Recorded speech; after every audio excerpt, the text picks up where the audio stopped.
Hello, how you guys doing? Hope you had a good Labor Day weekend. Um, I want, I'm doing fine. Just haven't pretty much myself. Pretty much spent the day being bum, just hanging out by the place. I didn't go out of town because of being in that traffic and all. And, I know how it is, but I just stay close by. Anyway, I have a video I want to show you on black farmers, and just happen to be looking at that. And I'm going to show you a video on some white farmers. What's going on with these tariffs and stuff?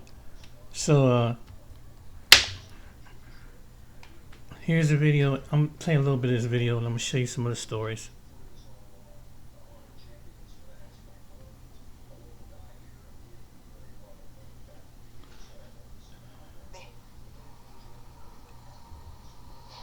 Mount is an historic all-black town, formed many years in the 1800s by two former slaves. We don't have the overt racism that we used to have against people out in the public. Now we deal with it with employment, economics, things. We still deal with it, and until we overcome all that, the devil will forever struggle, is my belief.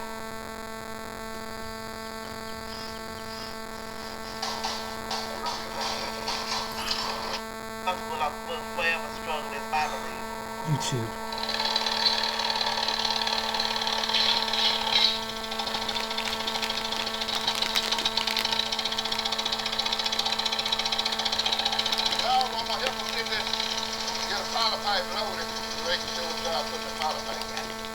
I've been doing this all of my life. As a kid, we went to the field until it was dark. Either cotton chopping or cotton picking.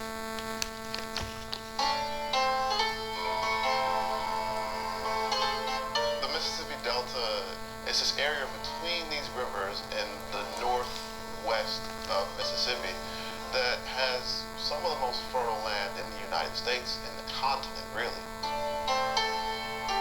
If you go out there, you will see rows and rows of cotton, soybeans, every single type of crop you can imagine.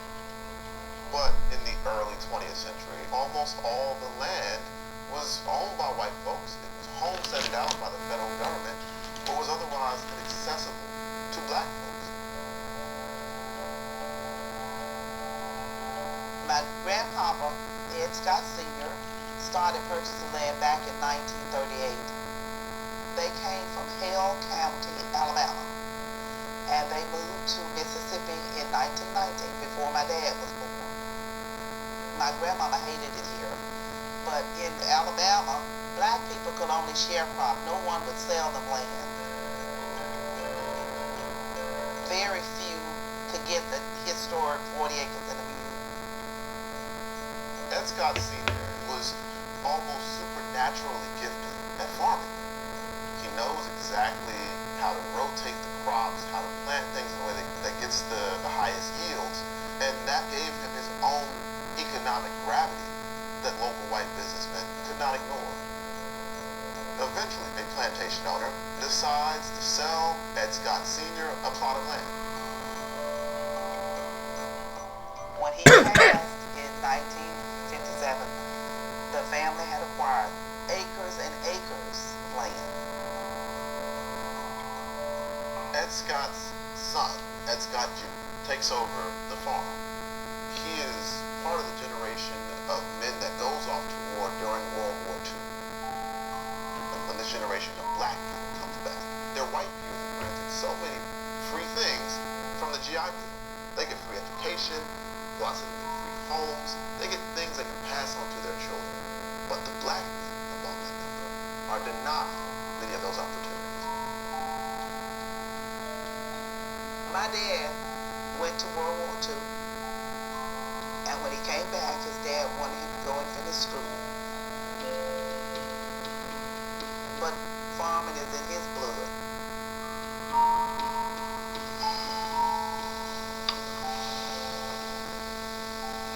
You had to know what you're doing.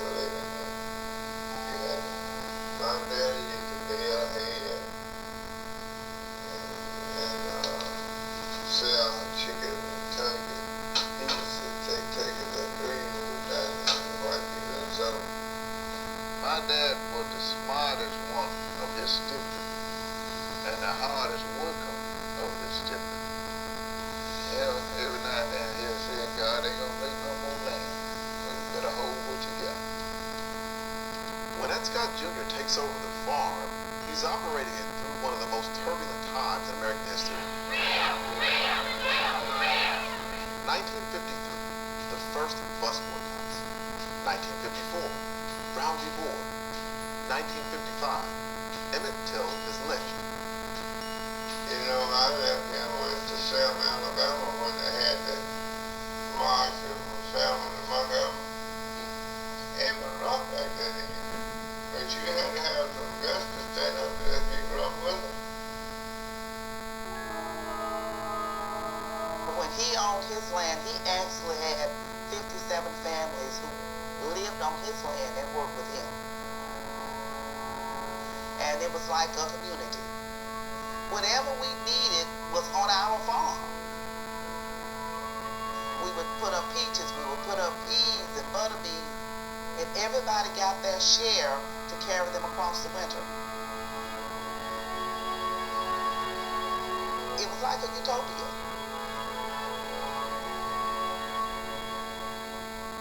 Modern farming requires debt in order to grow your crops, in order to collect a harvest. Over the past 100 years, the federal government has become more and more of a player in providing the credit to those farmers. Much of the administration of this federal money was done by locally elected committees.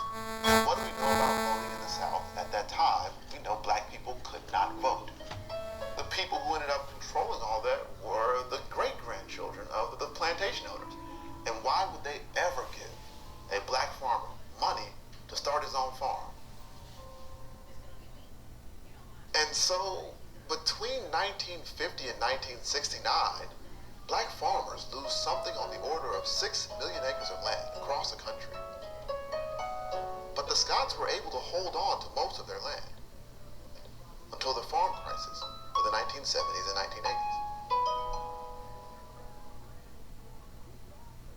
Rising fuel costs, increasing cost of production, new taxes, these changes will have a significant impact on the well-being of family farmers.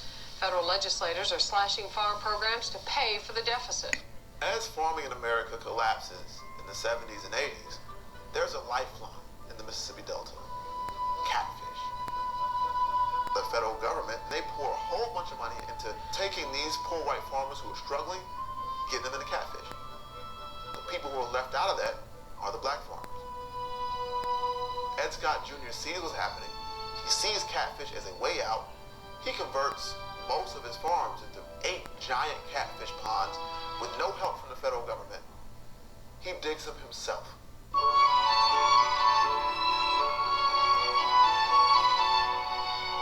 He builds the very first catfish plant owned and operated by an African American in the United States. And it becomes this inspirational story across the South of a black person who has literally beat all the odds to create something new.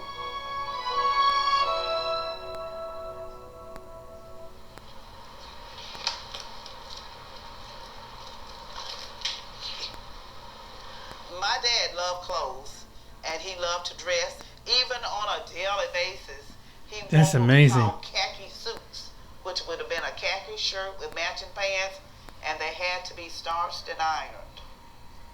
He always had a nice new car, but he kept it closed up in a shed so no one would know he had it.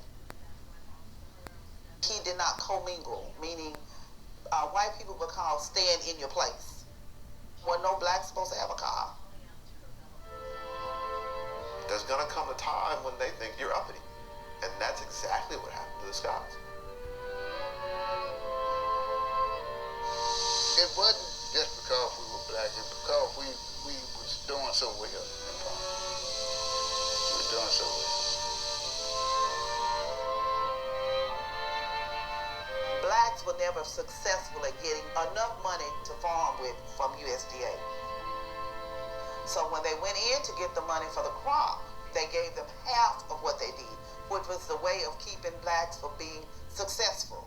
Because Because if you're going to grow beans and you say, I need this much for fertilizer, I need this much for crop protection, I need this much for seeds, and I need this much for watering, and you only get half of that, if there's no way for you to produce a good crop.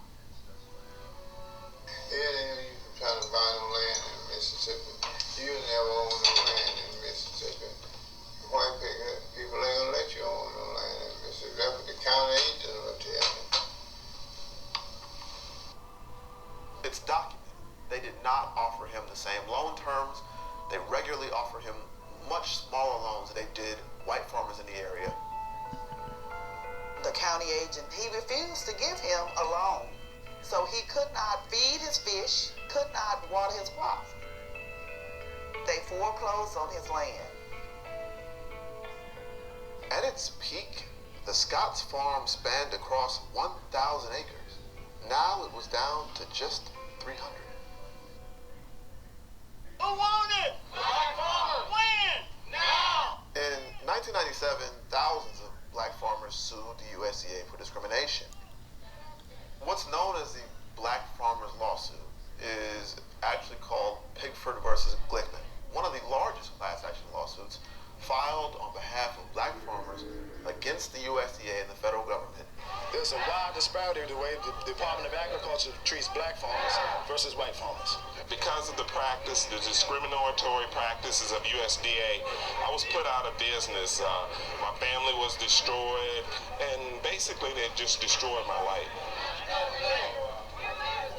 The Scotts become one of the marquee families in this lawsuit.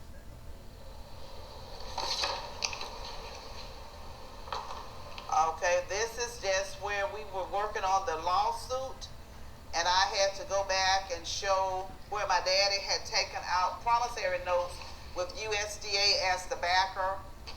I tried to keep everything I could. Now, the government, the U.S. Department of Agriculture in this case, admits they discriminated against black farmers, unfairly denying them federal loans, for instance. I'm very pleased that the judge approved the settlement so that we can begin to process these cases and black farmers can begin to receive their loan. Yeah, ain't that something? Wow. And they wondering why they're not having no good luck, these white farmers. This is the reason why. So you want to mine Bitcoin? Well, you've come to the right place. The first thing you need to do is go to Marketplace.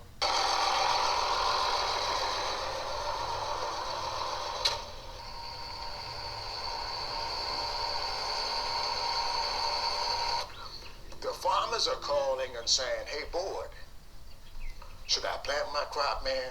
This ain't looking good for us. Have you heard anything from anybody where we can get some emergency loans? And it's frustrating because the answer is no. We don't have the resources to help them. We don't have any loan programs in place to help them. The banks haven't came to our rescue there. The president can't have it both ways. You can't say you love farmers and then the next minute you're sending them messages saying how you're not going to help us.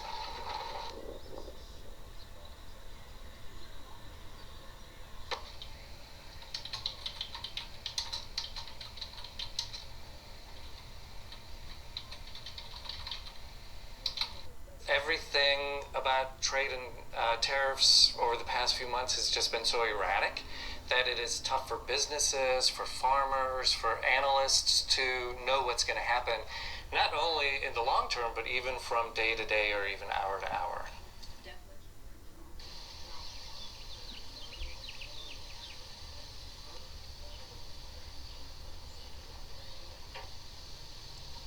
That's terrible. You know, you look at George Washington Carver, look at all the things that he did with the peanut down at Tuskegee. Our biggest problems with tariffs right now, from a black farmer's perspective, it really doesn't affect us because we have been shut out for 100 years. We have had to be creative on how we're going to stay afloat. America is not ready for a colorblind society. That is a fact. And in agriculture, since Abe Lincoln did the People's Department, I think it was 1860 something, when the USDA was founded, it has been discriminating since day one. What make you think it's going to change anytime soon? A temporary pain for a large farm or farmers that are part of a network of farmers, they may be able to ride that out. Black farmers may not be able to ride that out in the same kind of way as white farmers. They may not have the same network, may not have the same resources, or other sort of temporary stops on loan payments that they may have. Okay. All right, boys and girls, how we doing today? I see y'all done went through your treats already, got that little watermelon rind.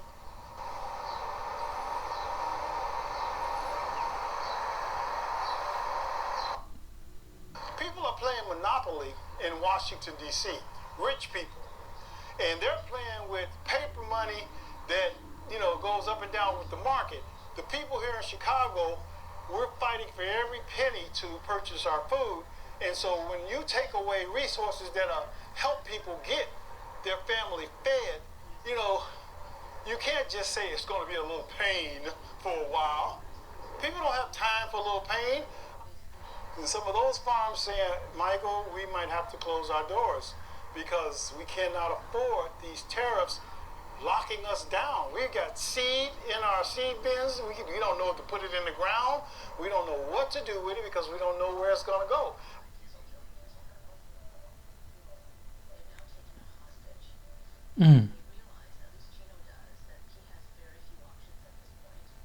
Bragg Financial is pleased to celebrate 10 years of support for Trail of History, serving high net worth families with portfolio management and planning advice. Bragg Financial is committed to our clients and our community. BraggFinancial.com. This is a production of PBS Charlotte. But to truly appreciate what the land means to Cathcart and other African-American farmers, we must explore the institution of slavery and the system of sharecropping that replaced slavery after the Civil War.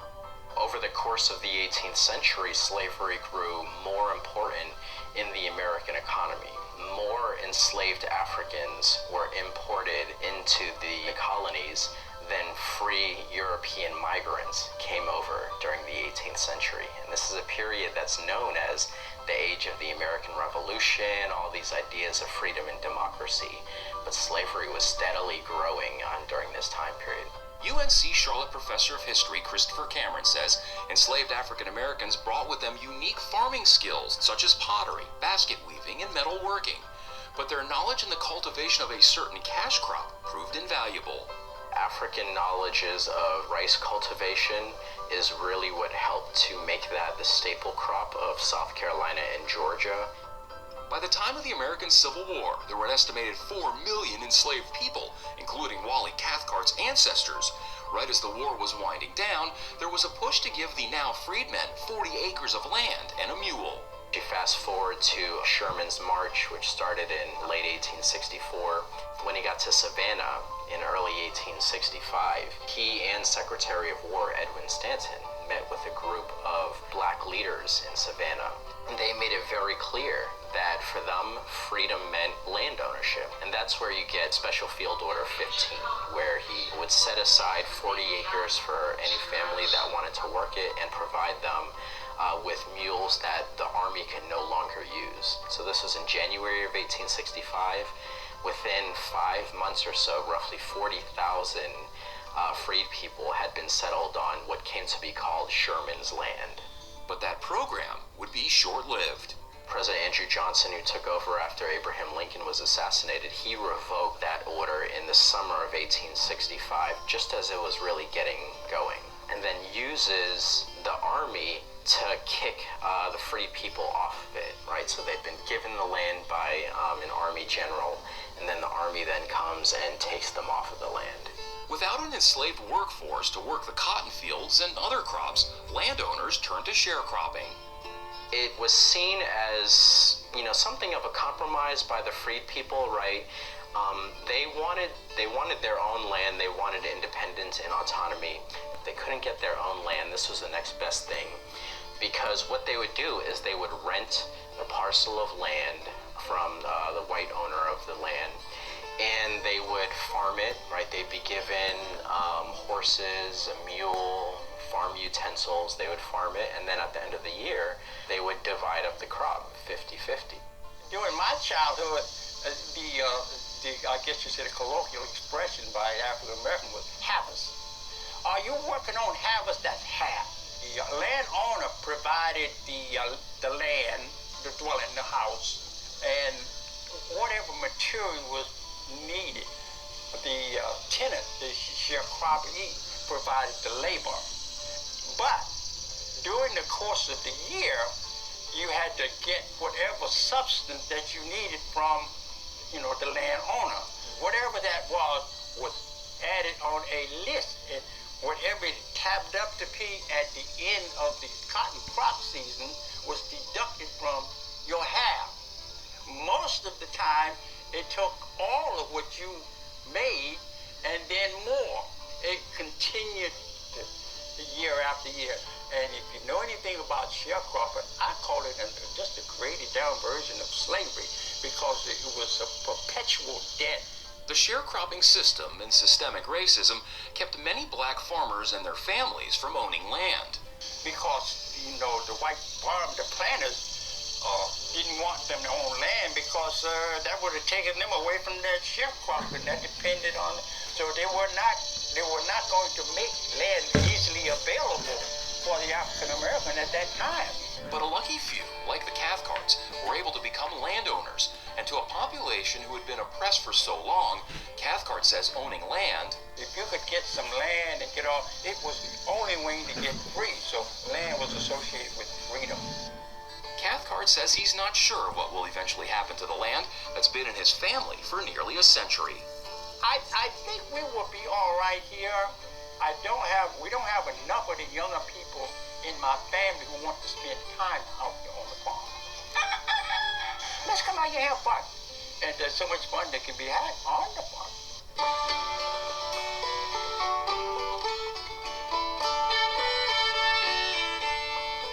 Up here in Cabarrus County, one man sought to return to farm life. There's almost 55 acres here. I was shooting for 100. Meet Paul Brewington. We purchased the property here, my wife and I, back in 1989.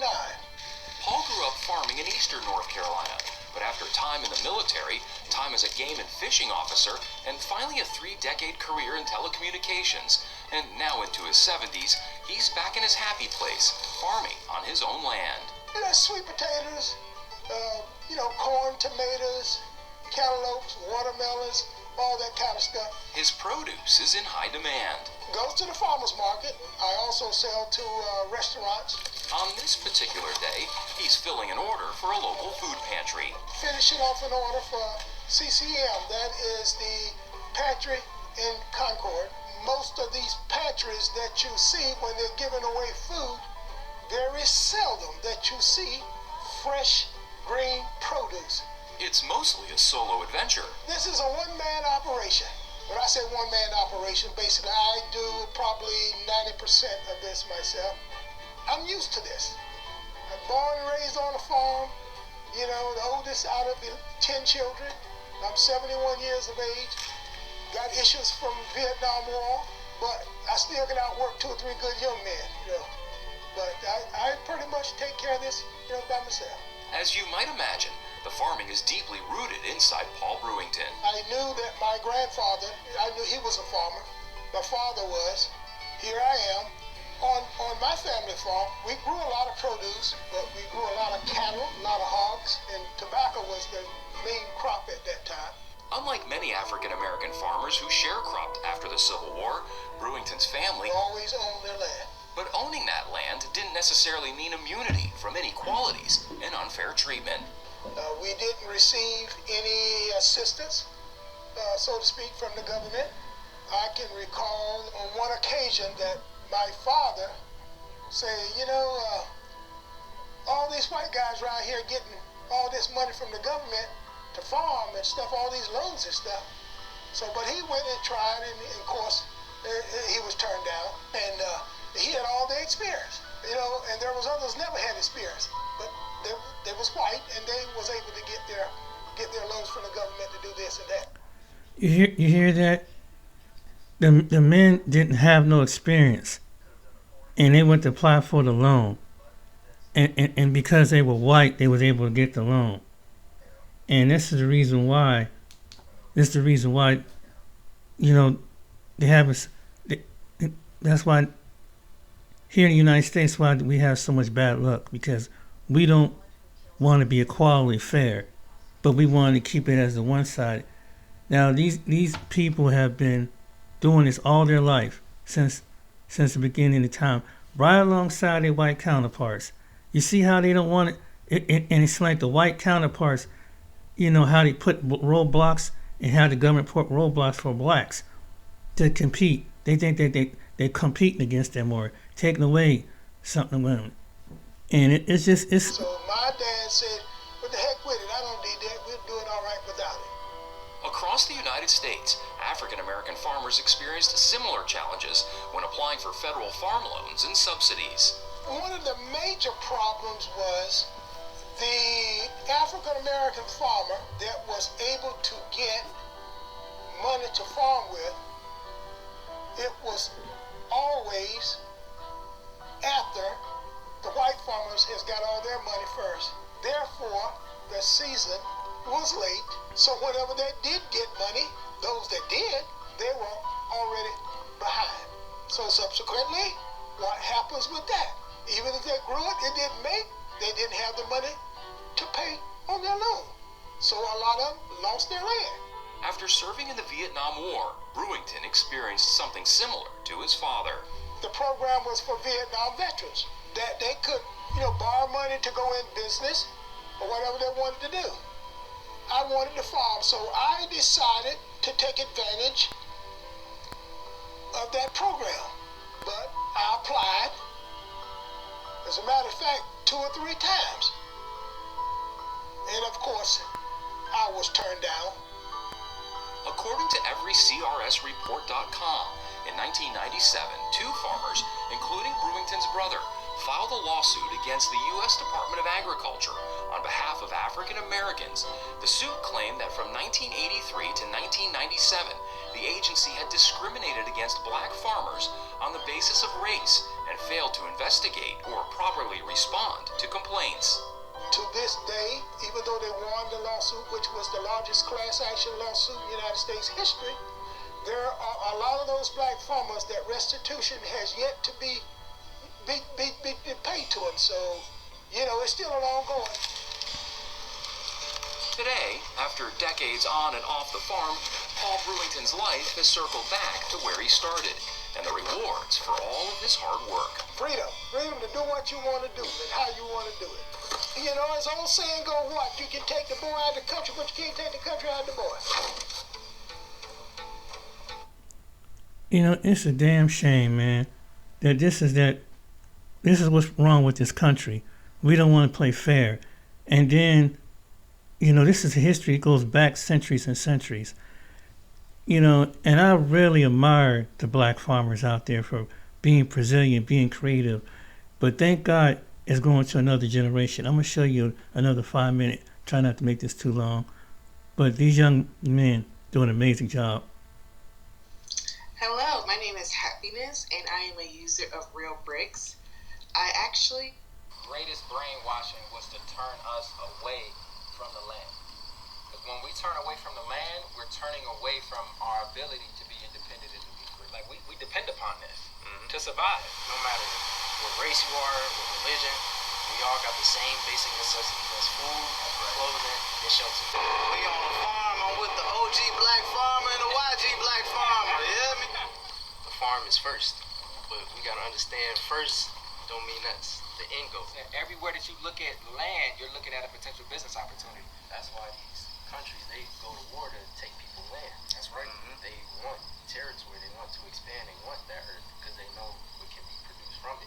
For us in Chicago, any major city you're in, there are urban farms popping up every year. That's right. So you don't have to see this and say, man, I'm a long way away. You can start small and work your way up. First, get the skills and then get the land. Because business is warfare. So if we're a business, we're at war with one another, and you're selling a certain thing that I'm selling, that could be taking food out of my family's mouth. And the raw material that I need to run the business from my brother, when the competition comes, there is no cutting me off because me and my brother are locked in with each other. How would you say learning how to grow your own food changed you as a person?